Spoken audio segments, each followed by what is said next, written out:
میں نے آپ کے سامنے سرور کائنات محمد مصطفیٰ مزمل مدثر طٰہٰ یاسین کی حدیث پیش کی، جس میں ارشاد رسالت ہو رہا ہے علی مع الحق والحق مع علی، علی حق کے ساتھ ہے اور حق علی کے ساتھ ہے۔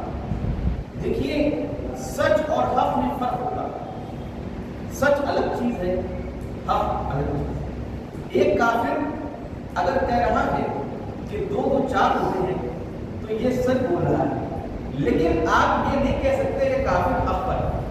آپ ہیں یا کافر سچا ہے، لیکن آپ کافر کو حق پر نہیں کہہ سکتے۔ اگر ایک دشمن اہل بیت کہہ رہا ہے کہ لکھنؤ سے فیض آباد کتنے کلومیٹر ہے اور بات صحیح ہے تو وہ سچا کہلائے گا، حق نہیں کہلائے گا۔ اگر ایک مفتی کہے جو دل میں مجھ سے اہل بیت بسائے ہو کہ میں نمازوں پر نمازیں پڑھتا ہوں، روزوں پر روزے رکھتا ہوں، میں اللہ کی عبادت کرتا ہوں، تو بات سچ کہہ رہا ہے لیکن حق نہیں ہے۔ وہ اس لیے کیونکہ سرور کائنات نے ارشاد فرمایا کہ یا علی اگر کوئی صفا اور مروہ کے درمیان چکر لگائے، زندگی بھر پیدل حج کرے اور نبیوں کے نامہ اعمال لے کر اللہ کے پاس پہنچے اور وہ خانہ کعبہ میں قتل کر دیا جائے، لیکن اے علی اگر اس کے دل میں رائے کی دانے کے برابر بھی تیرا بغض ہے تو اسے جہنم میں پھینک دیا جائے گا۔ درود پڑھیں محمد و آل محمد و آل محمد۔ پتہ یہ چلا کہ سچا ہو سکتا ہے، حق نہیں کہہ رہا ہے، حق پر نہیں ہے۔ اسی لیے تو غالب نے کہا کہ ظاہر تیری نماز کو میرا سلام، ظاہر تیری نماز کو میرا سلام ہے، بے حب اہل بیت عبادت حرام ہے، بے حب اہل بیت عبادت حرام ہے۔ اگر کوئی انسان ایک سجدہ بھی اہل بیت کے ولایت دل میں اٹھا کر کر لے تو اس کا سجدہ قبول ہو جائے۔ دیکھیے میں کچھ باتیں عرض کروں کہ دیکھیے محفلیں جو بزم کی ہوتی ہیں ان کی الگ شان ہے، کیونکہ اس میں پہلی بار سب شعراء ہوتے ہیں، اس میں متشاعر نہیں ہوتے، صرف شعراء ہوتے ہیں۔ دوسری بات یہ کہ جتنے لوگ ہوتے ہیں انہیں ادب آداب پتہ ہوتا ہے، انہیں تمام نزاکتیں پتہ ہوتی ہیں، وہ اپنے بزرگوں کے حصے دار ہوتے ہیں، انہیں پتہ ہوتا ہے کہ محفل میں کیسے بیٹھنا ہے، کیسے داد دینا ہے، کیسے بزرگوں کا احترام کرنا ہے، صدر کا کیا احترام ہوتا ہے، اور جو وقتہ محفل ہے اس سے پہلے بھی پڑھنا ہے، یا اگر آپ اس کے بعد آ جائیں تو یہ نہ کہیں کہ وقتہ محفل پڑھ رہا ہے تو کیا وہ اس کے بعد پھر پڑھ لیں۔ تو یہ سب باتیں جو ہیں وہ پتہ ہوتی ہیں، اور انہیں یہ بھی پتہ ہوتا ہے کہ وقت پر پہنچا جائے، بڑی توجہ، وقت پر پہنچا جائے۔ اگر انسان ذکر اہل بیت میں بھی وقت پر نہیں پہنچے گا تو کہاں پہنچے گا؟ کیونکہ یہ ذکر وہ ذکر ہے کہ جو انسان کو خدا وحدہ لا شریک کے نزدیک کرتا ہے، نزدیک کرتا ہے۔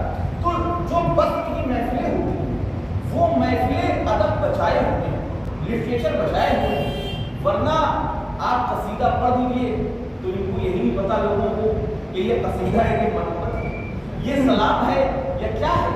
ان کو قصیدہ سلام منقبت کے درمیان کوئی فرق نہیں پتا۔ قصیدے میں ارکان ہوتے ہیں، پہلے تشبیہ ہوتی ہے، اس لیے کہتے ہیں کہ اس میں شباب پایا جاتا ہے، اس میں حسن کا تذکرہ ہوتا ہے، اور اس میں جو مطلع ہوتا ہے اس سے برات استحلال کہتے ہیں، یعنی یہاں سے چاند نکل رہا ہوتا ہے، استحلال ہلال سے بنا ہے، پھر اس کے بعد گریز ہوتا ہے۔ زندگی اپنی چلی جانب نہر مدت، خیمہ روح میں جب پیاس کا شکوہ دیکھا، اب انسان گریز کرتا ہے اور اصلی مدح کی طرف آتا ہے، اور مدح قصیدے کی روح ہے، قصیدے کی ظہیر ہے، قصیدے کی ریڑھ ہے۔ علم کلام کیا ہے؟ علم کلام کیا ہے کہ ایک بات کو کئی طریقے سے کہنا۔ مثلا قرآن میں اللہ کہہ رہا ہے یا ایھا الرسول بلغ ما انزل الیک من ربک فإن لم تفعل فما بلغت رسالته واللہ یعصمک من الناس۔ اے نبی پہنچا دیجیے جو آپ پر پہلے سے نازل کیا جا چکا ہے، یہ نہ پہنچایا تو گویا رسالت کوئی کام انجام نہ دیا، اور ہم تو آپ کو دشمنوں کے شر سے محفوظ رکھیں گے۔ ہمارے ماموں مولانا افضل علم بیان کا خدا نے کیسے صرف کیا ہے؟ حاجیوں کو بتا رہا ہے، مسلمانوں کو بتا رہا ہے کہ اگر یہ نہ مانا تو کچھ نہ مانا۔ ایک گروپ ہے محمد اللهم صل على محمد وآل محمد۔ اگر یہ نہ مانا تو کچھ نہ مانا۔ تو ادب آداب ہوتے ہیں، ہر چیز کے تقاضے ہوتے ہیں۔ تو بزم میں کیا ہے کہ جہاں واقعی شاعری سنائی جاتی، تو آج اسٹیج کا حال ہے، کچھ پتہ نہیں ہے کہ ایک مصرع بحر کمل ہے اور ایک مصرع بحر حضر ہے، اور ایک مصرع اس بحر میں ہے جو کی جاتی ہے، ایک مصرع اس بحر میں ہے جو کی جاتی ہے بقول اسد صاحب کہ بحر رمل میں ہے۔ ایک درود پڑھیں محمد والے اللهم صل على محمد۔ یہ کبھی درست نہیں ہوتا اس کو اتنا بھی کھینچا جائے۔ تو بات یہ ہے کہ ہم اگر اس فرش ولا، فرش مسرت اور ذکر اہل بیت میں اگر ان باتوں کو بیان نہیں کریں گے تو کہاں بیان کریں گے؟ تو میں نے آپ کے سامنے حدیث پیش کی، سرور کائنات ارشاد فرما رہے ہیں کہ علی مع الحق والحق مع علی، علی حق کے ساتھ ہیں اور حق علی کے ساتھ، حق علی کے ساتھ۔ دیکھیے حق تو ہے وہ کیا ہے؟ حق کسے کہتے ہیں؟ حق صرف یہ ہے کہ خدا وحدہ اللہ شریف نے جتنی باتیں حلال کی ہیں ان پر عمل کیا جائے، جتنی حرام کی ہیں ان سے بچا جائے۔ یعنی حق کے بارے میں پہلے سے بتایا جا چکا ہے کہ حق کیا ہے اور باطل کیا ہے۔ اور اگر آپ کو یہ دیکھنا ہو کہ کون سی چیز حق ہے کون سی چیز باطل ہے تو آپ یہ دیکھیے کہ علی کس طرف ہے، علی کو دیکھیے جدھر علی ہے دیکھیے۔ بات یہ ہے یہ ہم لوگوں کے لیے تو تھوڑا آسان ہے، اس لیے کیونکہ ہم محبان اہل بیت ہیں، ہم وہ ہیں کہ ایک طرفہ لوگ، ہم ایسا نہیں ہے کہ جس کی سرکار اس کے انسان، ایسا نہیں ہے۔ ہم اہل بیت کے ماننے والے ہیں۔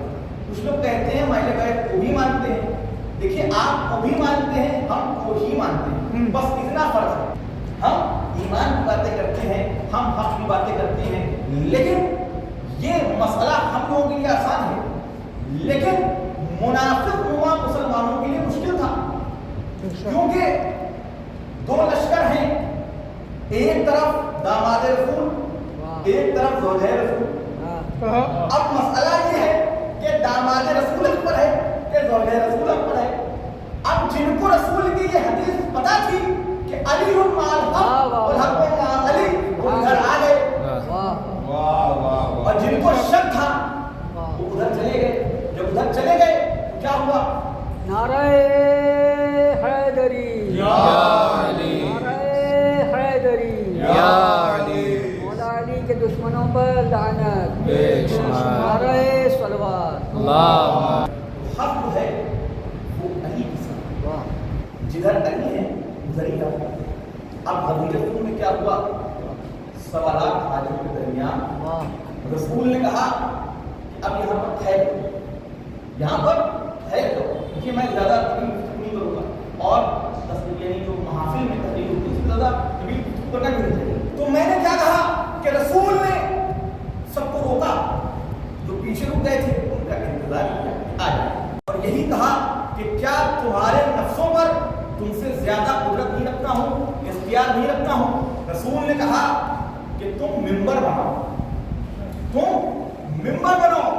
تو سب نے کہا یا رسول اللہ ممبر بنانا تو نہیں آتا ہے، ممبر بنانا تو نہیں آتا ہے، لیکن سوالات حاجیوں میں کسی کو ممبر بنانا نہیں آتا تھا، اس لیے انہوں نے کہا کہ نہیں آتا ہے، کیونکہ سمجھ میں آ گیا کہ یہاں پر ممبر بنے گا تو صاحب ممبر بھی آئے گا، اور صاحب ممبر آئے گا تو من کنتو بھی ہو سکتا ہے، لہذا ممبر ہی نہ بناؤ، نہ ممبر بنے گا نہ صاحب ممبر آئے گا۔ لیکن میں امت مسلمہ سے کہنا چاہتا ہوں کہ جن کو ممبر نہیں بنانا آتا تھا، کچھ ہی مہینوں کے بعد رسول کے جانے کے بعد انہوں نے صاحب ممبر بنا دیا، انہوں نے بنا دیا اور آپ نے مان لیا۔ رسول نے ایک بہت طویل خطبہ دیا، بس میں بات تمام کر رہا ہوں، رسول نے ایک بہت طویل خطبہ دیا ہے اور ہم نے کردگار سے بات کا آغاز کیا ہے، لیکن کوئی بھی امام کوئی بھی معصوم ہو یہاں ایک شیوا رہا ہے کہ ہمیشہ اپنے کردگار سے بات سنی، اور پھر اس کے بعد ایک طویل خطبہ دیا، پھر کہا کہ اللہ جو ہے تمام مومنین کا مولا ہے، اور میں ہوں اس کا مولا ہوں، اس کا اللہ مولا ہے۔ علی کو دونوں ہاتھوں پر اٹھایا تاکہ بہرے جو ہیں وہ نہ سن پائیں، کم سے کم دیکھ تو لیں۔ علی کو دونوں ہاتھوں پر بلند کیا اور کہا من کن تو مولا ہو فہذا علی ہوں مولا، جس کا میں مولا ہوں اس کے علی مولا ہے۔ نعرہ حیدری، یا علی، نعرہ صلوات، اللہم صلی علی محمد و آل محمد۔